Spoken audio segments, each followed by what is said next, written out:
آپ نفرت کو سمجھتے ہیں نا؟ محبت کو نفرت بھی محبت کرنے کا دوسرا طریقہ ہے۔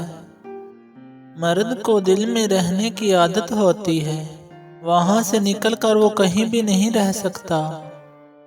محبت کرنے والے کبھی چاہنا نہیں چھوڑتے، کبھی پرواہ کرنا نہیں چھوڑتے۔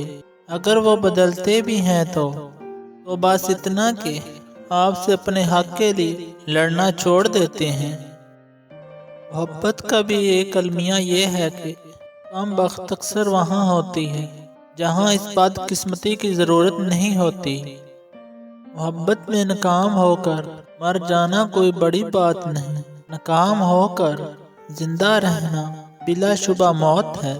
ایسی موت تو جیتی رہتی ہے، اس موت سے نپٹنا آسان نہیں۔ دنیا کی سب سے لا علاج بیماری محبت ہے، اور کیا حسین اتفاق ہے کہ محبت ہونے کے بعد لوگ خوش ہوتے ہیں۔ دوستی ہو جائے تو کسی کو رستے میں چھوڑ کر نہیں جاتے، منزل تک ساتھ دیتے ہیں۔ محبت ہار محبت جیت۔ اپنوں کی غلطیاں بھی اپنی ہوتی ہیں، جنہیں مل جل کر سدھارنے کی کوشش کرنی چاہیے، اور انا کی دستار باندھ کر دوسروں کے جھکنے کا انتظار بالکل بے سود ہے۔ طلاق بھی ٹرین مس کرنے کی طرح ہوتی ہے، اگر چھوٹ جائے تو کسی دوسرے سے لفٹ لینا پڑتی ہے، پھر یہ اس پر ہے کہ وہ منزل تک پہنچائے نہ پہنچائے۔